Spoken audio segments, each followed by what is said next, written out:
जय Hind everyone. BPSC ADO का paper आपका ये मान के चलिए फरवरी तक आपका एग्ज़ाम जो है होने की पूरी संभावना है।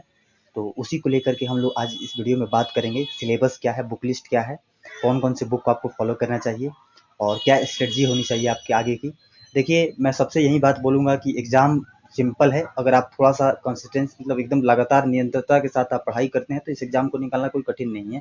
बस आप इसको निरंतर लगे रहिए। आपके पास अभी भी पर्याप्त समय है। 2 महीने, 3 महीने का समय, 4 महीने का समय जो भी मिल रहा है आपको, उसको यूटिलाइज़ कीजिए।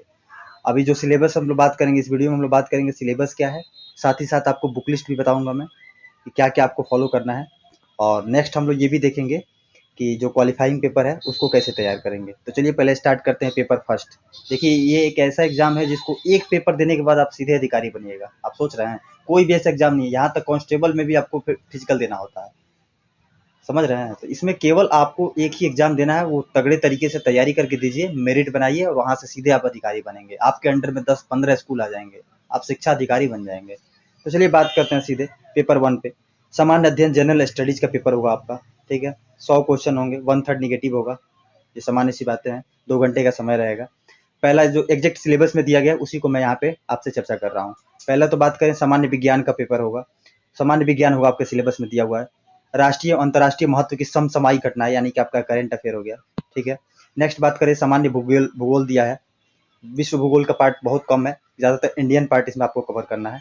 और उसके बाद बात करें बिहार के प्रमुख भौगोलिक प्रभाग तथा यहाँ की महत्वपूर्ण नदियाँ, ये स्पेशल फोकस करके दिया गया है, महत्वपूर्ण नदियाँ और भौगोलिक प्रभाग। तो आप कोशिश कीजिएगा कि बिहार स्पेशल का इसको स्ट्रॉन्ग कीजिएगा कि बिहार स्पेशल से क्वेश्चन यहाँ पे देखने को आपको ज़्यादा मात्रा में मिलेंगे, तो इसको तैयार करना है आपको। ये जो है आपको ये जो इसका पीडीएफ है, मैं यहाँ पे टेलीग्राम पे डिस्क्रिप्शन में लिंक डाल दूंगा, वहाँ टेलीग्राम में जा करके आप वहाँ से डाउनलोड कर लीजिएगा और इसको अपने जो टेबल है उस पर आगे चिपका लीजिएगा और इसी के अकॉर्डिंग आपको पढ़ना है। देखिए, माइंड में एकदम डस्टबिन नहीं बनाना है, माइंड को उतना ही रखना है जितना आपके एग्जाम के लायक हो। स्मार्ट स्टडी करना है आपको। तो आप लोग इसको ले लीजिएगा, पीडीएफ इसका डाउनलोड कर लीजिएगा और इसको देख देख के इसी के अकॉर्डिंग आपको पढ़ना है, ठीक है। चलिए नेक्स्ट बात करते हैं। यहाँ पे देखिए, भारत की राज्य व्यवस्था एवं आर्थिक व्यवस्था। भारत की राज्य व्यवस्था एवं आर्थिक व्यवस्था है। आज़ादी के पश्चात भारत की अर्थव्यवस्था के प्रमुख परिवर्तन जो हुए हैं, पंचवर्षीय योजना जो भी हुई है, सबको देखना है। भारतीय राष्ट्रीय आंदोलन तथा इसमें बिहार का योगदान, ये काफ़ी ब्रॉड टॉपिक है, इसको कवर करने में आपको समय लग सकता है, लेकिन इसको आपको करना है। यहाँ से मैक्सिमम क्वेश्चन आपको देखने को मिलेगा, मैक्सिमम इसको आपको करना है। चलिए नेक्स्ट बात करते हैं। अब यहाँ पे आ जाते हैं हम पेपर 2 की बात करते हैं। देखिए यहाँ पे जो कि आपका जनरल एप्टीट्यूड का पेपर होगा, जनरल एप्टीट्यूड का पेपर होगा पेपर 2।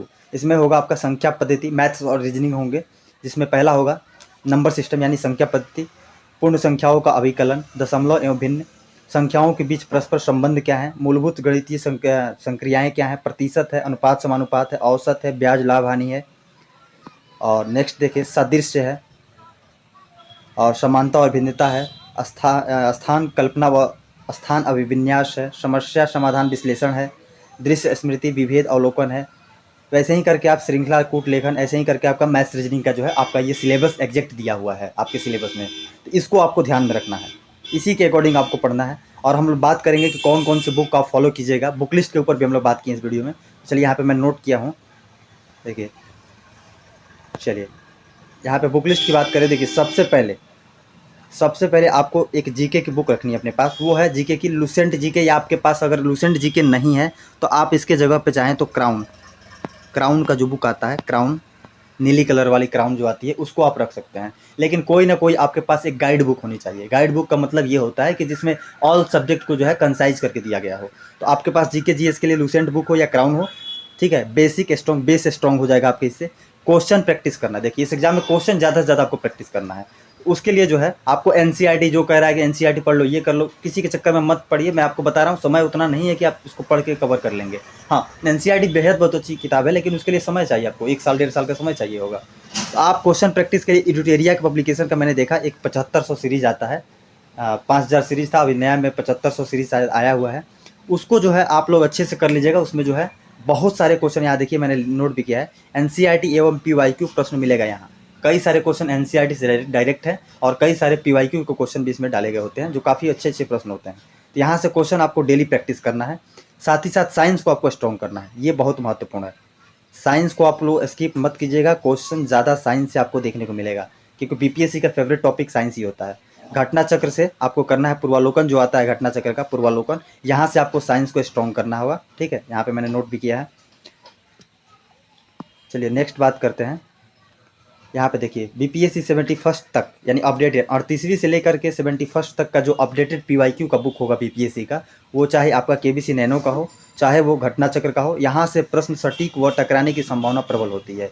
कई सारे क्वेश्चन आप बीपीएससी ट्री के पेपर में देखिए जो पिछले साल के पूछे गए बीपीएससी के प्रश्न डाले गए हैं। तो ऐसे आपको यहाँ से पीवाईक्यू को अच्छे से करना है। आपका लगभग 20 से 40% क्वेश्चन डायरेक्ट आपको यहाँ से मिल जाएगा, यकीन मानिए आप इसको अगर अच्छे से कर लेते हैं तो। ठीक है, चलिए नेक्स्ट बात करते हैं करंट अफेयर की। काफ़ी महत्वपूर्ण सेगमेंट है, यहाँ से भी लगभग 15 से 20 क्वेश्चन आपको देखने को मिल जाएगा करंट अफेयर का। इसमें आपको एसपीडी करंट अफेयर पढ़ना है, ज़्यादा इधर उधर मत कीजिएगा। विजन आईएएस का लेकर नोट्स मत बैठ जाइएगा, मोटा मोटा पोथी नहीं पढ़ना है आपको। एसपीडी करंट अफेयर पढ़िएगा, इनफ है इसके लिए। और लास्ट टाइम में आपको जब 1 महीने का समय बचेगा एग्जाम में, तो एडिटोरिया जो है मैं खुद कराऊंगा।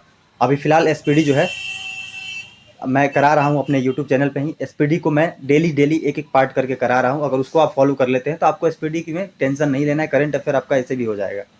बाकी एडिटोरिया को मैं 1 महीने पहले एडिटोरिया को मैराथन लेकर के इसको भी कंप्लीट कराऊंगा मैं। बाकी आगे चलते हैं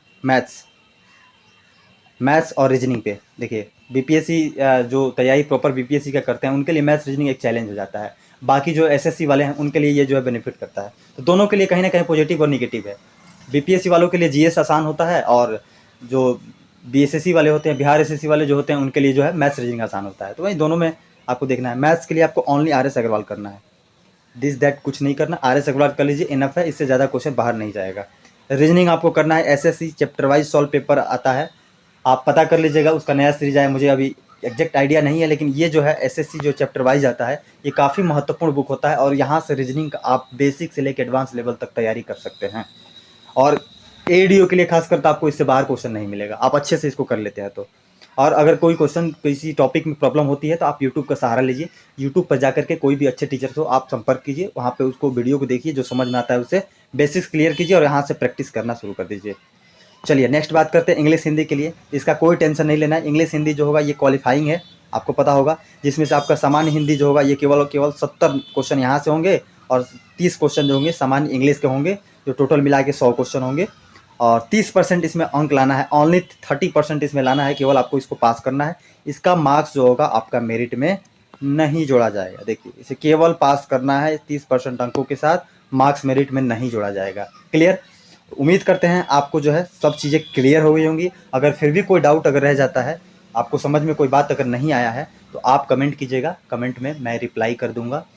बाकी अगर वीडियो अच्छी लगी हो तो प्लीज़ लाइक कीजिएगा, और चैनल को सब्सक्राइब करना मत भूलिए, और बेल आइकन प्रेस कीजिए, ताकि आने वाले जो भी एग्ज़ाम्स हैं उनसे संबंधित जो भी जानकारी है आप तक आसानी से पहुंच जाए। चलिए फिर मिलते हैं नेक्स्ट वीडियो में, तब तक के लिए जय हिंद।